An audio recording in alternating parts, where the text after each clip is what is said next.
ஆண்டவர் இன்னொரு எனக்கு ஒரு வாய்ப்பை கொடுத்ததுக்காக நான் ஆண்டவருக்கு நன்றி செலுத்துகிறேன்.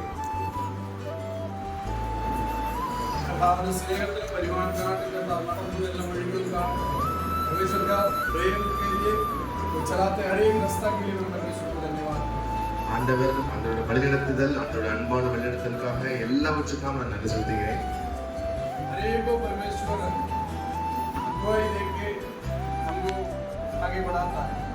நம்ம எல்லாரையுமே ஆண்டவர் ஒரு பாதையை காண்பித்து நம்மளை வழிநடத்துகிற நம்ம ஆண்டவர்.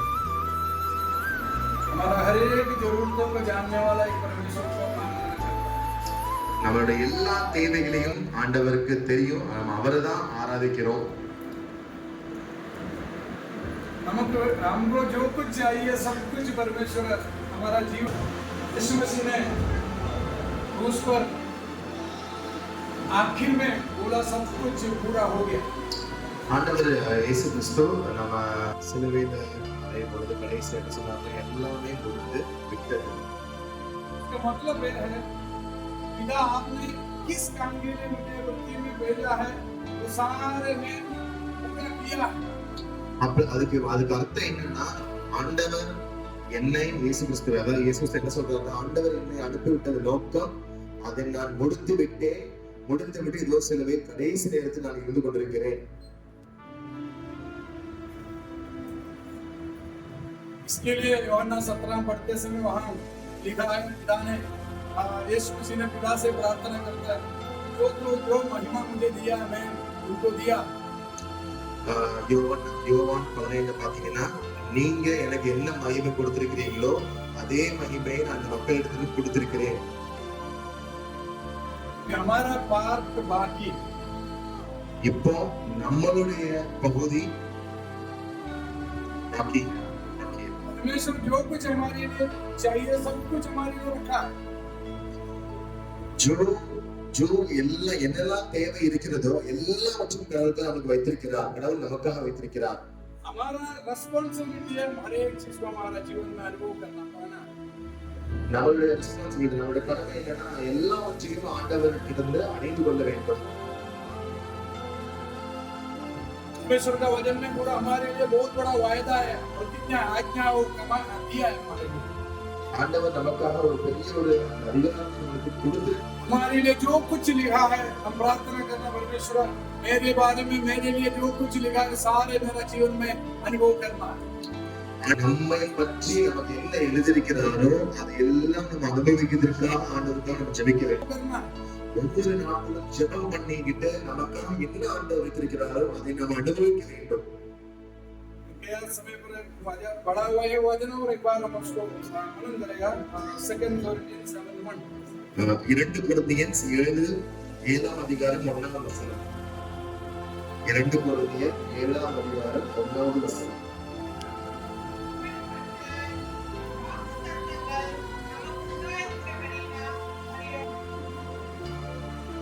हमारा जीवन में परमेश्वर चाहता है हमारा जीवन में पवित्र होकर परमेश्वर का हर एक बातों में सिद्ध बनना.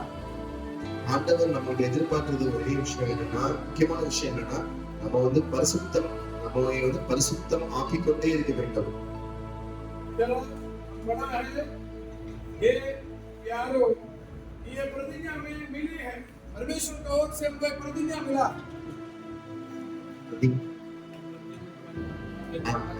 ஆண்டவர் நம்மளுக்கு அந்த ஒரு கமாண்ட், அதாவது ஒரு வாக்குத்தத்தத்தை நமக்காக கொடுத்திருக்கிறார். वो हमारा जीवन में पाने के लिए हम कई चीज को छोड़ना. அந்த கட்டளை நமக்கு அடைவதற்காக நம்ம நிறைய விஷயங்களை நம்ம கைவிட வேண்டியிருக்கிறது. हमारा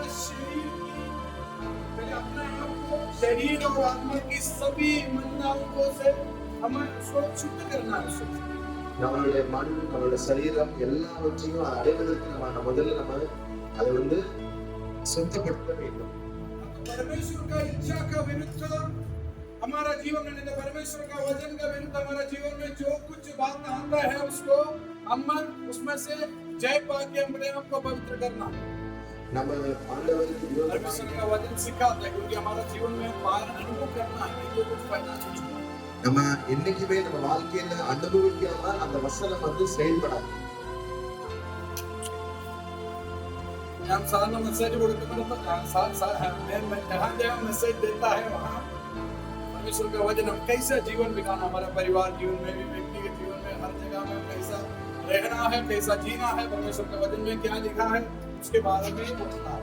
நான் எங்கெல்லாம் போறேனோ நான் சொல்லிட்டு ஒரே விஷயங்கள் ஆண்டவர்கிட்ட வசனங்களை எப்படி கீழ்ப்படியணும், எப்படி வாழணும், எப்படி முன்னேறணும், அந்த இது மட்டும்தான் நான் வந்து ஃபுல்லா எங்க போனாலும் நான் சொல்லிக்கிட்டே இருக்கிற விஷயம். ये मत्ती चैप्टर 7:21 में ऐसा लिखा है। மத்தேயு 7ஆம் அதிகாரம் 21ஆம் வசனம். प्रार्थना करके सिर्फ हम प्रार्थना करके जाने वाला परमेश्वर का राज्य में नहीं जाएगा, लेकिन उसका इच्छा को पूरा करने वाला जाएगा। நம்ம ஆண்டவர்கிட்ட வந்து நம்ம வந்து நம்ம ஜெபிக்கிறோம். ஜெபத்தால் நமக்கு எல்லாமே முடியாது. நம்ம ஆண்டவர் என்ன விரும்புகிறாரோ நம்ம அதை செய்யும் பொழுது அதுதான் அதன் மூலமாக ஆண்டவருடைய சித்தம் நிறைவேறும். सिर्फ प्रार्थना नहीं, परमेश्वर का वचन, परमेश्वर का दास लोग परमेश्वर का वचन से बोलते समय सुनकर हमारा जीवन में वो हम आज्ञाकारी होना, पालन करना है। ஆண்டவர் பாஸ்டர் வசனம் சொல்லும் பொழுதும் சரி, யாராவது வசனம் சொல்லும் பொழுதும் சரி, அதை நம்ம வந்து கேட்டு அதுக்கு கீழ்ப்படுத்தி நடக்கும் பொழுதுதான் அந்த ஆசீர்வாதம் நிறைவேறும்.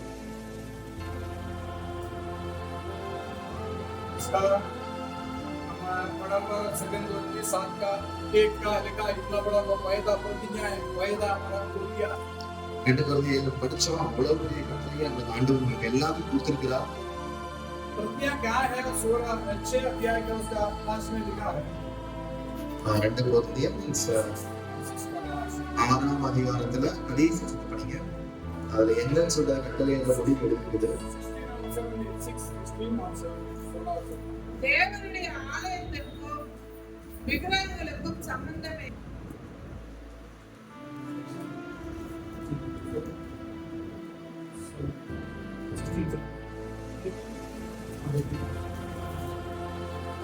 அப்பொழுது நான் உங்களை ஏற்றுக்கொண்டு உங்களுக்கு பிதாவாயிருப்பேன், நீங்கள் எனக்கு குமாரரும் குமாரத்தியுமாயிருப்பீர்கள் என்று சர்வ வல்லமையுள்ள கர்த்தர் சொல்கிறார்.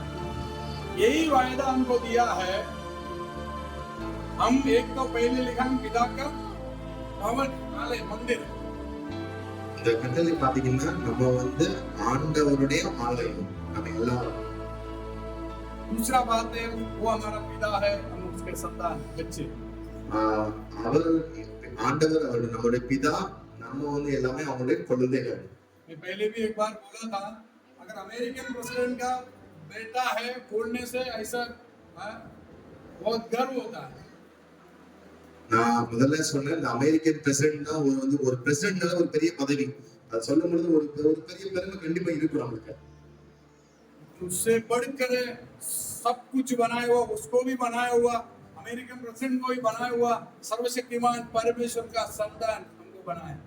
அப்ப அதை விட நமக்கு என்ன பெருமைன்னா, அந்த ஆண்டவர் உலகத்தை படைத்த ஆண்டவர், அந்த அமெரிக்கன் பிரசிடென்ட்டையும் படைத்த ஆண்டவர், எல்லாவற்றையும் படைத்த ஆண்டவர் நம்மளுடைய குழந்தையா நம்ம வைத்திருக்கிறார்கள். நம்ம அவங்க அப்பா கூப்பிட்டு ஸ்தானத்தை கொடுத்திருக்கிறாங்கன்னா அப்ப நம்ம எவ்வளவு பெருமைப்பட வேண்டும். हम हर लोग उसके संतान हैं, நம்ம எல்லாருமே அவருடைய குழந்தைகள்.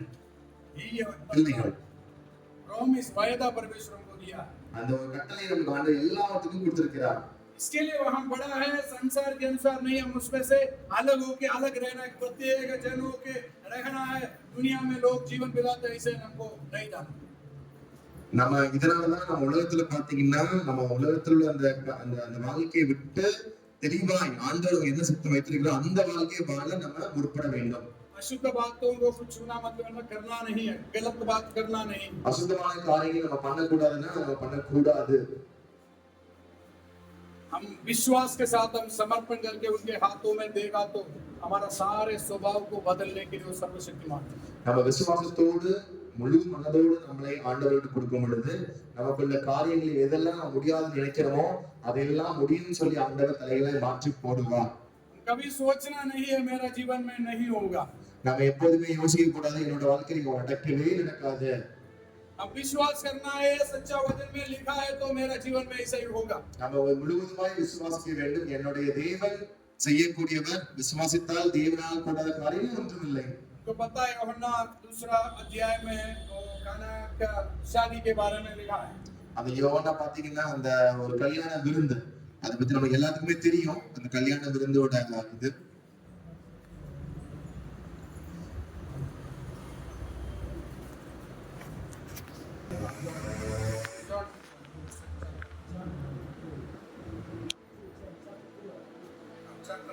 யோவான் जॉन चैप्टर 2 सब जानता है, इसके लिए पढ़ने नहीं जा रहा। நம்ம எல்லாத்துக்கும் தெரியும், அதை நம்ம படிக்க வேண்டாம். पुराना नियम के अनुसार, यहूदी लोग का संस्कार के अनुसार वहां शादी में द्राक्षरस आप देना। அந்த யூத முத்தியத்தில் பாத்தீங்கன்னா அந்த பழைய ஏற்பாடுல வந்து அவங்களோட ஒரு கல்ச்சர், அதாவது அவங்களோட ஒரு கலாச்சாரம், அவங்களுடைய கலாச்சாரம் அந்த திராட்சரசம் கொடுத்து இது பண்றது. அந்த கல்யாண விருந்துல பாத்தீங்கன்னா திராட்சரசம் கொடுப்பாங்க. இப்ப நம்ம எப்படி வந்து இங்க நம்ம என்ன ஏதாச்சும் கொடுக்கலாம், ஃபார் எக்ஸாம்பிள்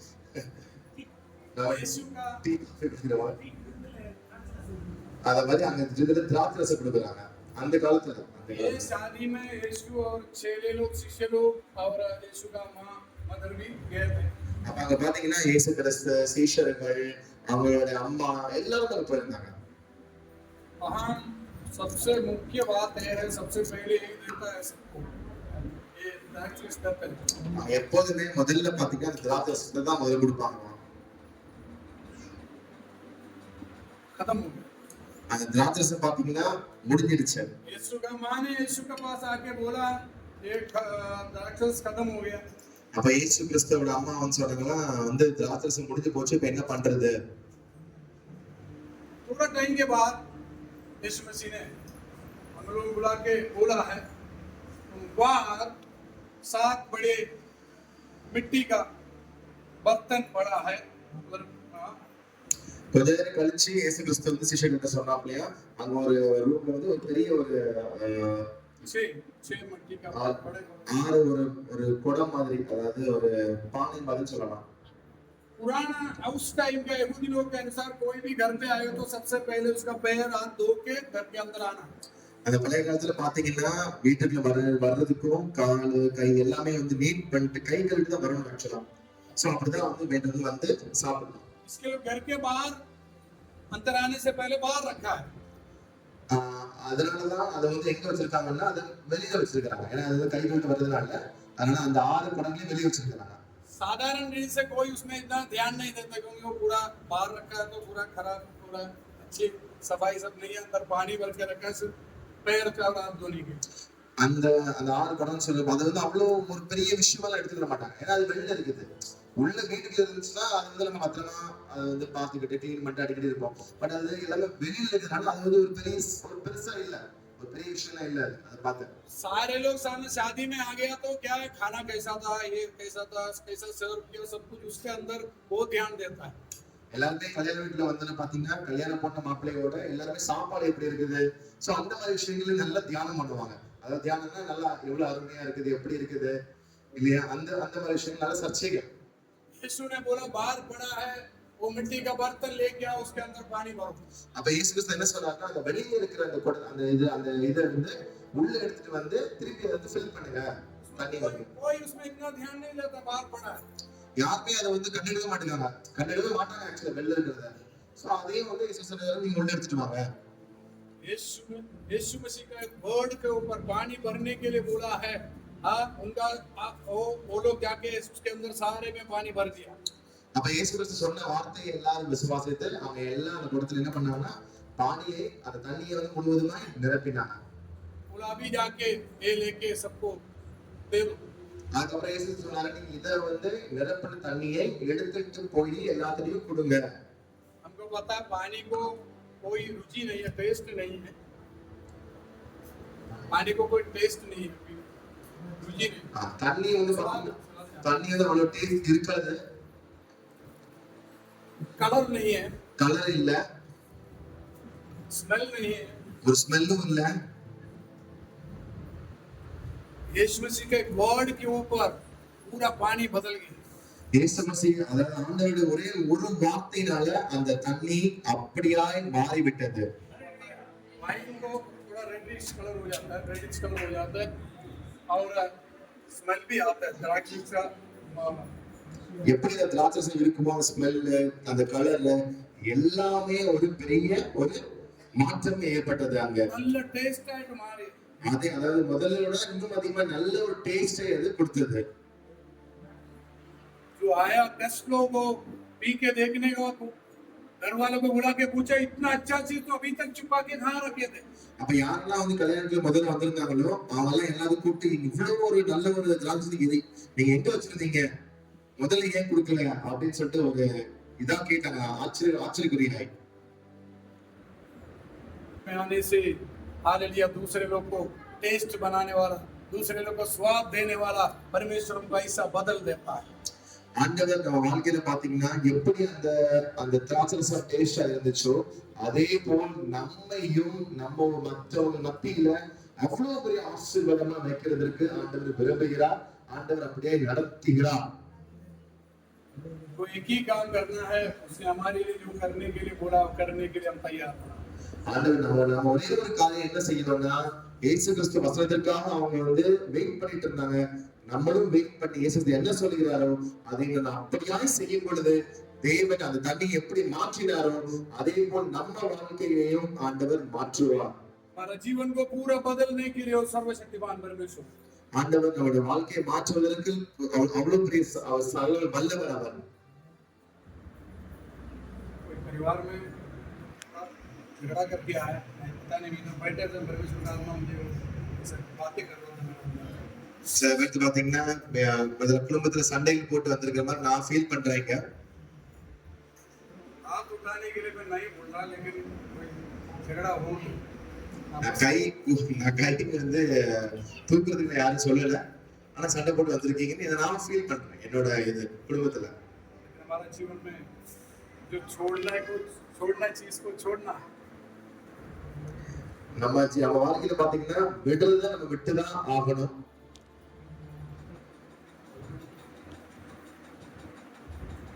हम यूहन्ना 13 अध्याय से 16 तक पढ़ते समय யோவான் 13 இருந்து 16 படிக்கும் வரையில்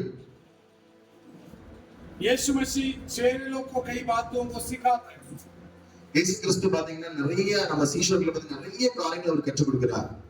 13 से लेकर 17 तक अच्छा से पढ़ना, बहुत बार-बार पढ़ना.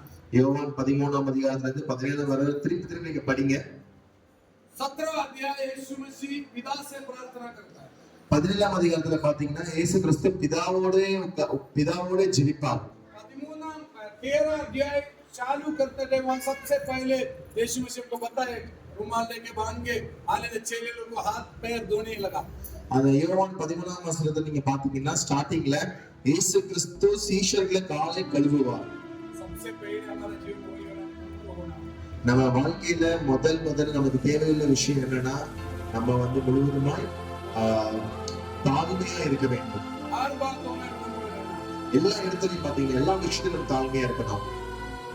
आज से शुरू करने के बाद அதுல இருந்து ஸ்டார்ட் பண்ணிக்கிட்டு बहुत सारे बातें चेले लोगों को सिखा.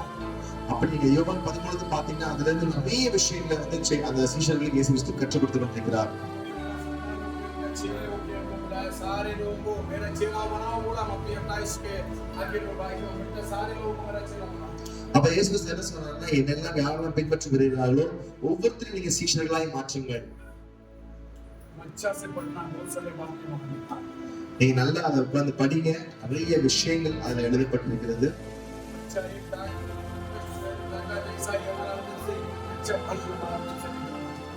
நம்ம அதை படிக்கும் பொழுது நம்ம நல்ல ஒரு கடையில கொடுக்கிற வாழ்க்கையை நம்ம வாழ வேண்டும்.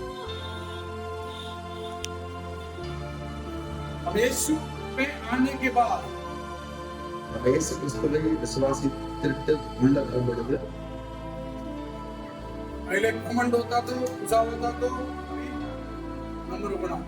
ஒருவேளை நம்ம முதல்ல விசுவாசிக்க முன்னாடி நமக்கு பெருமையாவோ கோவப்பட்டவோ நம்ம இருக்கலாம். பட் இப்போ இயேசு கிறிஸ்துக்குள்ள வந்த உடனே நம்ம அமைதியா இருந்து தாழ்மையா இருக்க வேண்டிய கட்டாயம் இருக்க வேண்டும்.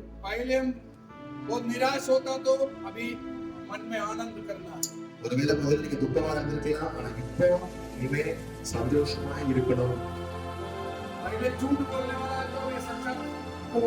ஒருவேளை நீங்க முதல்ல போய் சொல்லிருக்கலாம், இப்போ உண்மையை சொல்ல வேண்டும். पहले कई गलत सोच विचार हमारे अंदर आता तो भी अच्छे वचन के अनुसार अच्छे सोच विचार हमारे अंदर आना। நம்ம முதல்ல கெட்ட எண்ணங்கள் இருக்கலாம், இப்போ நல்ல எண்ணங்களோடு இருந்து நம்ம முன்னேற வேண்டும். शरीर का अभिलाषों को, लालसाओं को, इच्छाओं को छोड़कर यीशु मसीह का स्वभाव में बदलना।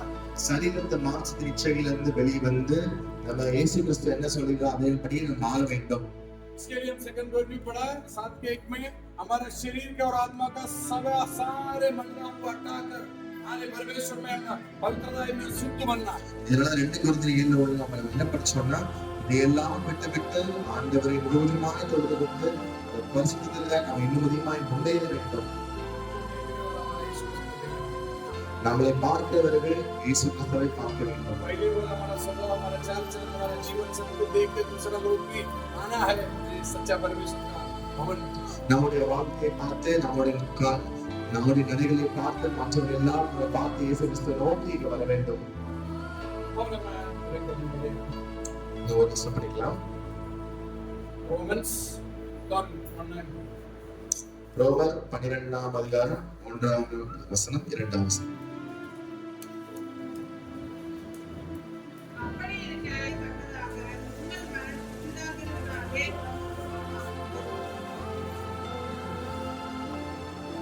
हमारा शरीर को जीवित, पवित्र और परमेश्वर को प्रसन्न योग्य एक बलिदान करके चलाना। நம்மளுடைய சரீரத்தை பார்த்தீங்கன்னா நம்ம புதுசாய், அதாவது புதுவிதமாய் நம்ம சரீரத்தை நம்ம வந்து புதுப்பிக்க வேண்டும். इन संसार के सदृश नहीं बनना है। இந்த உலகத்தோடு ஒப்பிட வாழக்கூடாது.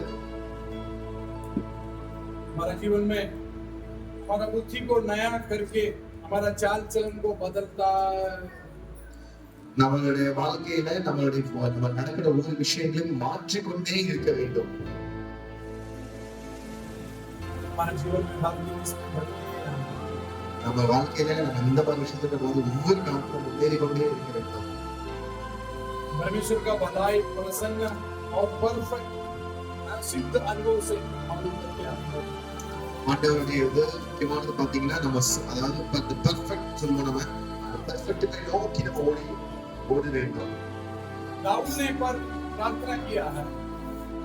दाऊद ने प्रार्थना किया है। தாவீதுனே ஒரு தடவை அப்படியே ஜெபித்தான். Psalms 27:4 சங்கீதம் 27ஆம் அதிகாரம் 4ஆம் வசனம்.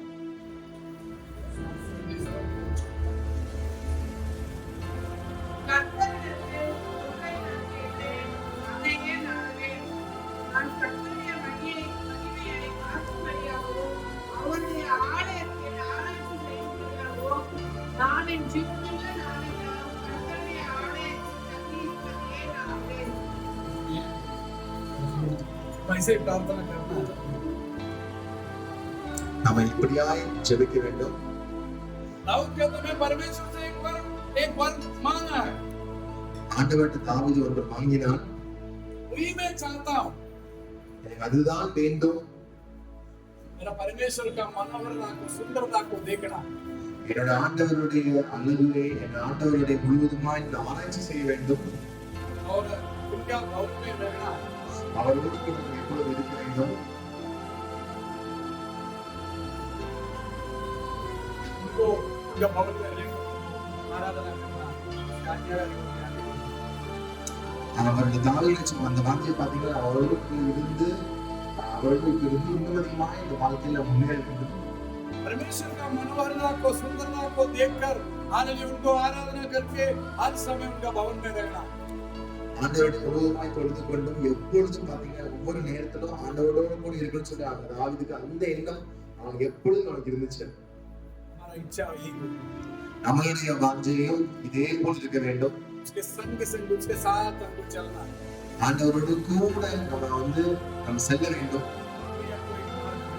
அவரே நம்மளுக்கு ஒரு நல்ல ஒரு பாதையை காட்டுவார். प्रार्थना सिखाया था, यीशु मसीह प्रार्थना चेले को बोला, हमको यूहन्ना चेले को प्रार्थना सिखाया, ऐसा ही हमको भी सिखाओ। இயேசு கிறிஸ்து அதாவது சீஷர்கள் சொன்ன எப்படி இயேசு கிறிஸ்து ஜெபிக்க சொன்னாங்களோ அதே போல் எங்களையும் ஜெபிக்க வைத்து கொண்டு செல்ல வேண்டும். वचन में ऐसा ही हम दोहराने के लिए ऐसा ही प्रार्थना करो करके नहीं, मतलब यही हम ऐसे बोलते रहो ऐसा नहीं बोला है. வசனத்துல பாத்தீங்கன்னா இப்படிதான் ஜெபிக்கணும், இப்படிதான் பண்ணணும்னு சொல்லி அப்படிலாம் ஒண்ணும் ஒரு இது இல்ல. தெளிவாய் उसका 9 बड़े 6 का मत्ती 6:9 மத்தேயு 6:9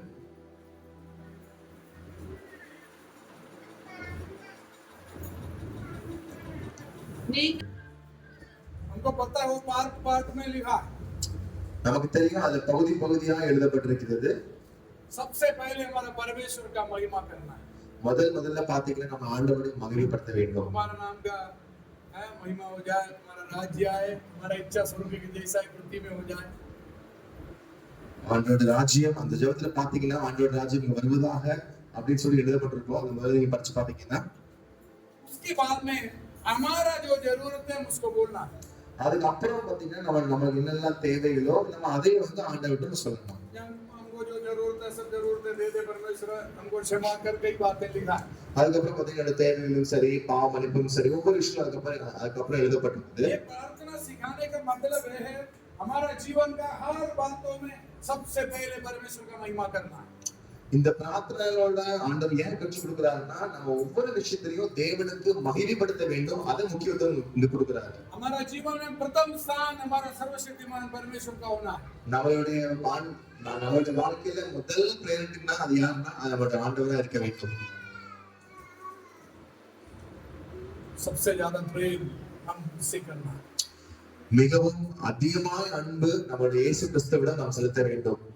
इस दिनों में प्रार्थना करना, समर्पण करना, परमेश्वर आपके वचन के अनुसार मुझे देना. நம்மளோட ஜெபம் எப்படியா இருக்க வேண்டும் என்றால், ஆண்டவரே நம்முடைய வசனத்திலே முழுவதுமாய் கீழ்ப்படிந்து நடக்கிறதுக்கு எங்களுக்கு உதவி செய்யுங்க ஆண்டவரே. सबको बहुत सारे क्या दिया है. ஆண்டவர் நமக்கு நிறைய வசனங்கள் நிறைய கட்டளை கொடுத்திருக்கிறார். ஏசாயா 54 அதிகாரம் 10 வசனம்.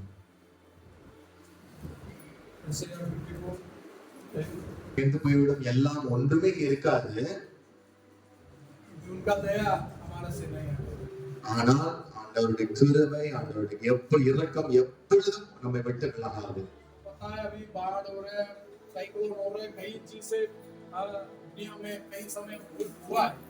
நமக்கு எல்லாத்துக்கும் தெரியும் இந்த உலகத்துல பாத்தீங்கன்னா நிறைய விஷயங்கள் மீறி நடந்து கொண்டிருக்கிறது, ஆனாலும் அவருடைய கிருபை நம்மை இருக்கிறது.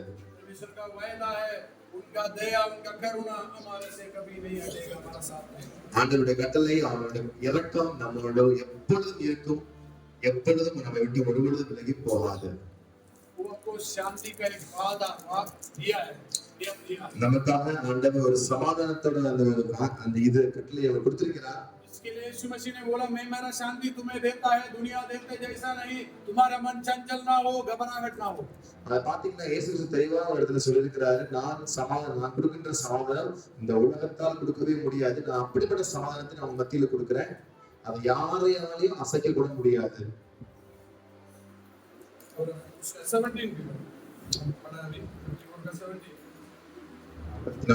உனக்கு விரோதமாய் உருவாக்கப்படும் எந்த ஆயுதமும் வாய்க்காதே போம். உனக்கு விரோதமாய் நியாயத்தில் எழும்பும் எந்த நாவையும் நீ குற்றப்படுத்துவாய். இது கர்த்தருடைய ஊழியக்காரரின் சுதந்திரமும் என்னில் உண்டான அவர்களுடைய நீதியுமாய் இருக்கிறது என்று கர்த்தர் சொல்கிறார். परमेश्वर कहता है यही उनका दास लोगों का, परमेश्वर का बच्चे लोगों का अवकाश यही है. ஆண்டவர்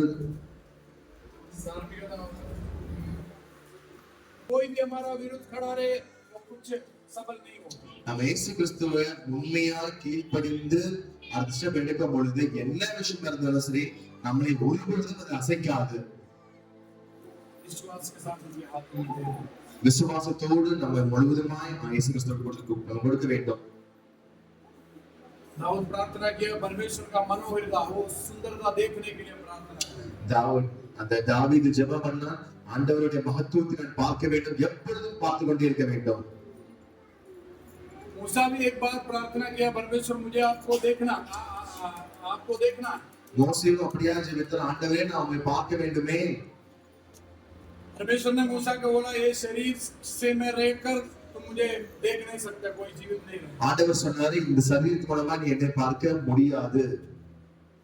उनको परमेश्वर ने एक चट्टान के पीछे रखकर परमेश्वर आगे चला।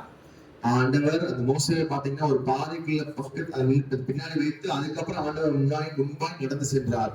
मूसा परमेश्वर का चेहरा फेस नहीं देखा है, लेकिन उसका पीछे भाग देखा। மோசே அதாவது மோசஸ் பாத்தீங்கன்னா அந்த ஆண்டவருடைய ஃப்ரண்ட் ஃபேஸ பார்க்க முடியல, பின்னாடி இதை பார்த்தான். पहाड़ से माउंटेन से उतर के आया, मूसा को लोग देख नहीं पाए। அந்த மவுண்டன்ல அந்த மலையில இறங்கி வரும் பொழுது அவனை பார்க்க கூட முடியல. उसका फेस पूरा शरीर एकदम चमकने लगा। அவனுடைய முகம் பாத்தீங்கன்னா அப்படியாய் பிரதிபலித்தது. हमारा जीवन में वो ज्योति पाने के लिए, आशीष पाने के लिए परमेश्वर को बोला है। நம்மளுடைய வாழ்க்கையிலும் அதே மாதிரி அந்த ஒரு ஆச்சரிய அந்த ஒளியில அதை நம்ம அடைவதற்காக ஆண்டவர் நம்மளை கூப்பிட்டிருக்கிறார். हर समय परमेश्वर को आराधना करना। நாம் ஒவ்வொரு நேரமும் நம்ம ஆண்டவரை ஆராதிக்க வேண்டும். पता है यशायाह 6वां अध्याय 6 चैप्टर पढ़ते समय यशायाह ने एक दर्शन देखा था। ஏசாயா ஒரு தரிசனத்தை அவர் பார்த்தார். परमेश्वर के चारों ओर स्वर्गदूत लोग, सारा लोग दिन रात परमेश्वर को 24 घंटा धन्यवाद आराधना करते रहता है। ஏசாயா ஒரு தரிசனத்தை பாத்தீங்கன்னா அவங்க 24 மணி நேரம் ஒவ்வொருத்தரும் பாத்தீங்கன்னா ஆராதனை செய்து கொண்டே இருந்தார்கள். अभी उनको पता चला मैं अशुद्ध होने वाला एक व्यक्ति है। அப்ப அவர் ஏசாயா என்ன சொல்றாருன்னா, நான் அசுத்தமானவன், நான் என்னால ஒன்றும் பேச முடியாது. समर्पण करके प्रार्थना किया। ஏசாயா அதாவது சமர்ப்பணத்தோடு ஆண்டவரை முழுவதுமாக சமர்ப்பித்து ஜெபித்தான். एक दूध आके उसको एक अंगारा निकाल कर उसका मुंह में छुआ। அந்த சொர்க்கதூதன் வந்து அவன் தூக்கி கொண்டு அவன் வாயில டச் பண்ணனால, आज से ये तुमको छुआ इसके लिए तुम्हारा शुद्ध हुआ। அவன் தொட்டவுடன் அந்த வாய் முழுவதும் சுத்தமாகி விட்டது. उसके पहले चैप्टर सब पढ़ते समय वो हर एक को बोलता था ये सही नहीं है, वो सही नहीं है, वो ऐसे ऐसे बोलने वाला। அது முன்னாடி பாத்தீங்கன்னா ஏசாயா பாத்தீங்கன்னா நிறைய விஷயங்கள் இது சரியில்லை அது சரியில்லை அப்படி சொல்லப்படத்தக்கவர் அப்படி சொல்லிட்டு இருந்தார். उनके चरणों में समर्पण किया, उसके बाद में परमेश्वर उसको आशीष दिया, बहुत बड़ा भविष्यवक्ता बन गया। அதுக்கப்புறம் பாத்தீங்கன்னா முழுவதுமாய் சமர்ப்பித்தவன அதுக்கப்புறம் ஆண்டவரை ஆசீர்வதித்தார். அதுக்கப்புறம் ஒரு பெரிய ஒரு தீர்க்கதரிசி ஆனான். जीवन में उसके हाथों में दे நம்மளுடைய முழு இருதயத்தையும் நம்மளுடைய வாழ்க்கையை முழுவதுமாக ஆண்டு கொடுக்க வேண்டும். एक साधारण क्रिस्ती जीवन बिताना नहीं, நாம் சாதாரண ஒரு கிறிஸ்டியன் வாழ்க்கையை வாழக்கூடாது. पवित्रताई में सच्चाई के साथ हम आगे बढ़ना। பரிசுத்தத்தோடு நம்ம அந்த வாஞ்சியோடு நம்ம ஆண்டவர் என்ன சொல்லுகிறாரோ அப்படியே நம்ம முன்னேற வேண்டும். हमारा जीवन का स्वभाव का बदलाव, चेंज देखकर दूसरा लोग अचंबा होना, वो देख पूछना चाहिए ऐसा आपके जीवन में ऐसा कैसा बदलाव हुआ है। நம்ம வாழ்க்கையோட மாற்றத்தை பார்த்து மற்ற எல்லாரும் நம்ம நோக்கி பார்க்கணும், இது எப்படி நீ மாறின, என்ன விஷயம் உனக்கு மாற்றப்பட்டது.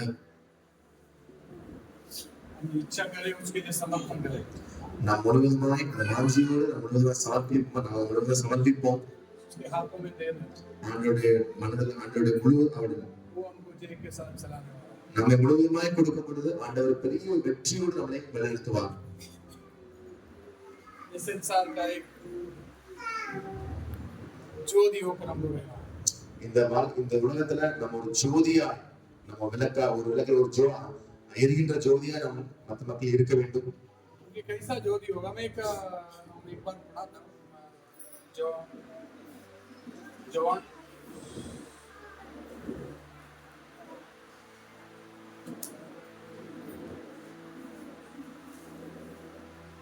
மத்தேயு 5:16